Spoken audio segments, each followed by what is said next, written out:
Jangankan orang lain, saya sendiri saja tidak tertawa dengan lelucon saya. Mungkin kalian menyangka menjadi badut adalah pekerjaan paling gampang.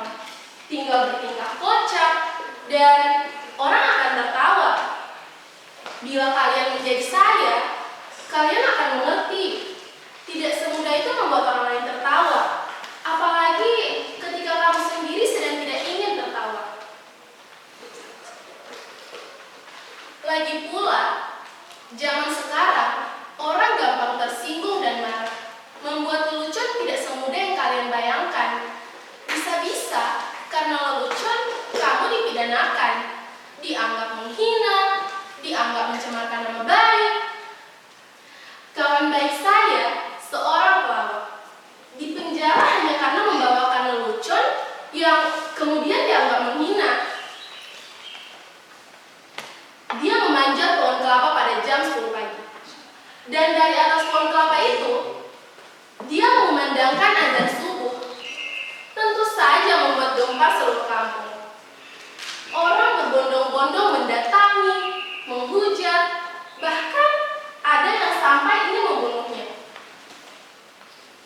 Dasar kafir, turun kamu! Berani-beraninya kamu melakukan penghinaan azan subuh pada jam 10 pagi. Dasar orang aneh, kafir! Tapi dengan tenang, teman saya menjawab, loh, siapa yang aneh? Siapa yang kafir? Coba kalian pikir, saya mengandalkan azan subuh pada jam 4 di masjid, tapi tak ada satupun dari kalian yang datang ke masjid. Giliran saya azan subuh pada jam 10 pagi, kok kalian pada berdatangan? Coba kalian pikir, siapa yang tak taat? Siapa yang aneh dan siapa yang kafir? Saya heran, orang kok gampang mengkafir-kafirkan orang lain hanya karena berbeda menjadi bermusuhan.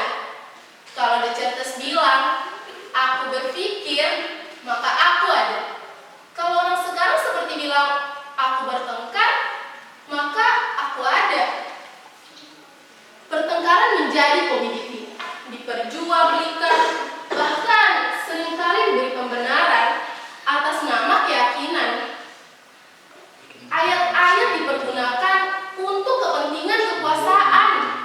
Makanya, sekarang ini susah membuat orang lain tertawa.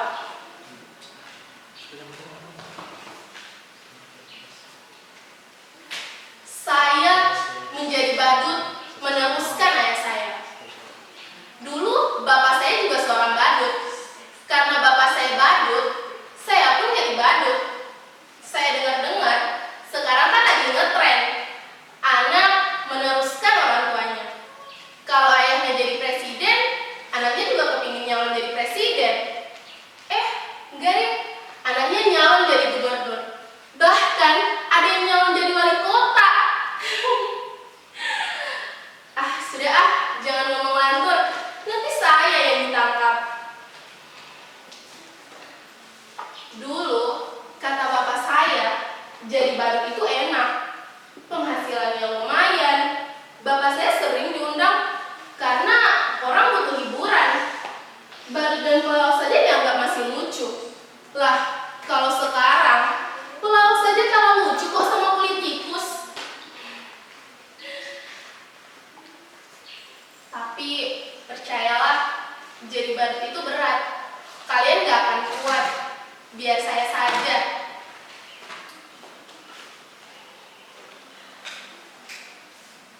Kenapa kalian menatap saya seperti itu? Apa ada yang aneh dengan penampilan saya? Sudah saya katakan, saya ini badut yang sial. Tapi nasib memang aneh. Nasib selalu punya kejutan yang tidak pernah saya duga. Kalian lihat penampilan saya, begitu keren dan berlente. Kini saya berpakaian bagus, tapi nyatanya saya tetaplah seorang badut. Suatu hari, saya diminta untuk mengisi acara hiburan pada kampanye partai. Menurut saya, penampilan saya biasa-biasa saja, sama sekali tidak lucu. Tapi entah kenapa, semua yang hadir tertawa terpingkal-pingkal. Mereka menertawakan penampilan bodoh dan tolol. Sungguh, saya tak pernah merasa setolol saat itu. Sampai pada akhirnya, pemimpin partai itu mendatangi saya, menjabat tangan saya, memuja-muji saya. Katanya, saya adalah sosok yang karismatik. Saya punya bakat untuk disukai semua orang. Dan itulah kekuatan seorang pemimpin. Ia bilang pada saya, sekarang ini menjadi badut tak perlu cerdas atau pintar. Yang penting disukai banyak orang. Demokrasi membuat seseorang menjadi pemimpin bukan lantaran kecerdasannya, tapi karena kemampuannya disukai banyak orang.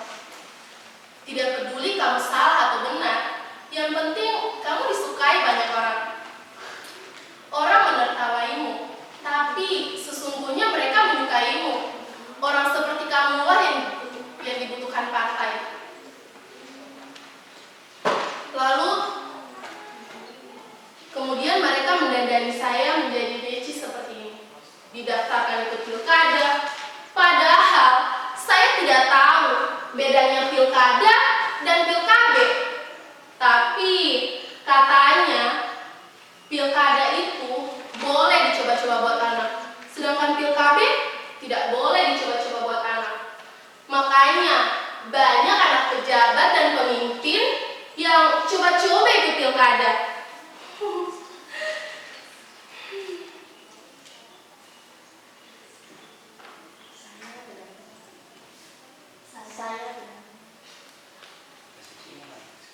Saya benar-benar tidak tahu.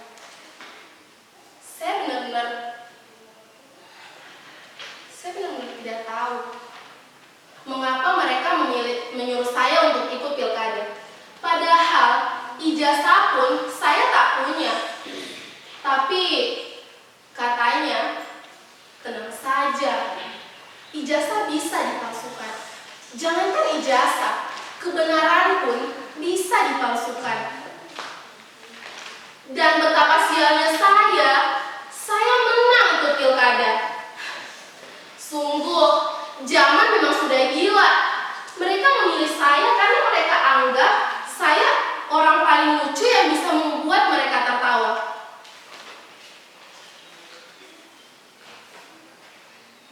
Saat saya menjadi badut, saya tak pernah membuat orang tertawa.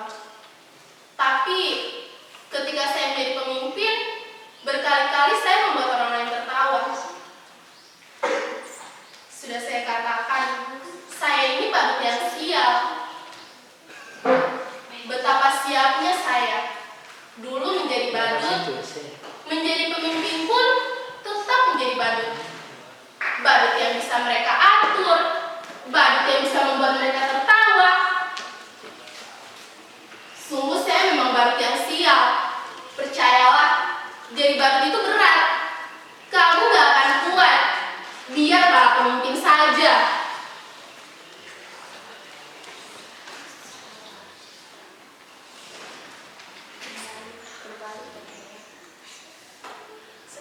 Terima kasih.